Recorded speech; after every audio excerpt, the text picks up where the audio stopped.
दीन जो है वो अलग है और कुफ्र जो है वो अलग है। मज़हब इस्लाम नाम ही उस दीन का है जिसने आने के बाद ईमान और कुफ्र को अलग अलग कर दिया। इस्लाम के आने से पहले अबू बकर जन्नती और अबू जहल जहन्नमी, ये दोनों साथ साथ रहते थे। लेकिन जब इस्लाम आया तो अबू जहल अलग हो गया और अबू बकर अलग हो गए। इसीलिए कुरान को फुरकान कहते हैं कि उसने मोमिन और काफिर में फ़र्क बिल्कुल वाज़े कर दिया। तो ये जो बुतों की पूजा है ये शिर्क है।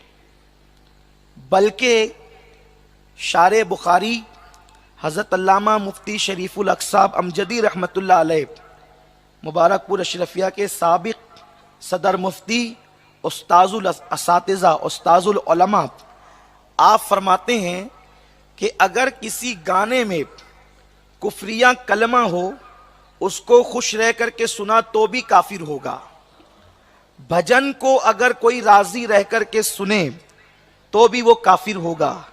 और ऐसा काफिर कि अगर उसका निकाह हो चुका है तो उसका निकाह बगैर तलाक के खुद ब खुद टूट गया। अल्लाह अकबर। ये है, राजी रहकर सिर्फ भजन सुनने वाला काफिर हो जाता है। तो बाज़ाब्ता तौर पर पूजा में जाना और प्रसाद खाना, बुतों का चढ़ावा खाना, ये हराम और गुनाह है।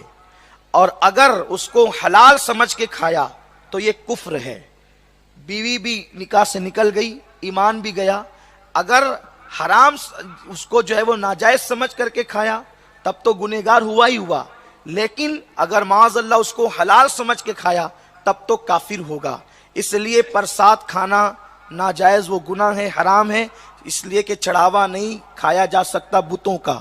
अलबत्ता काफिरों की वो कमाई जो ना पूजा का सामान है ना बुतों का चढ़ावा है, बस यूं ही उन्होंने आपको दावत दी और आपको खाने के लिए बुलाया, तो इस पर भी उलमाए मुहतातीन का हुक्म ये है कि उनके यहाँ जाकर खाने पीने से बचा जाए। क्योंकि उनके यहाँ आम तौर पे हलाल और हराम में कोई तमीज़ नहीं होती। और इंसान के दिलो दिमाग में जो ख्यालात आते हैं, इबादतों का जो शौक़ और शऊर आता है, वो ग़िज़ा की बरकत से पैदा होता है। ग़िज़ा अच्छी होगी तो दिल में ख्यालात भी अच्छे आएंगे। बहुत सारे लोग ये शिकायतें करते हैं, नमाज की तौफीक नहीं होती, तौबा की तौफीक नहीं होती। पेट में अच्छा डालोगे तो ना, जब पेट में ही जो है वो गलाजत भरी जा रही है तो फिर आप मुझे बताएं कि अच्छे ख्यालात ज़हनो दिमाग में कैसे पैदा होंगे। अल्लाह अकबर। इमाम अहले सुन्नत सैयदी आला हज़रत इमाम अहमद रज़ा खान मुहद्दिस बरेलवी रहमतुल्लाह अलैह फरमाते हैं कि जिन दिनों मुशरिकीन का त्यौहार हो और वो उन दिनों मिठाइयाँ खरीदते हो और उन दिनों उनके त्यौहार की निस्बत से सिर्फ मिठाई खरीदना, ये भी कुफ्र है। जिन दिनों, जैसे कि आमतौर पे हिंदुस्तान में दिवाली वगैरह होती है तो वो मिठाइयाँ खरीद के तकसीम करते हैं, उस दिन उस त्योहार की निस्बत से अगर कोई मिठाई खरीदेगा तो भी काफिर हो जाएगा। ये दीन है, दीन, और दीन पर अमल करो। आधा तीतर आधा बटेर मजहब में नहीं चलता।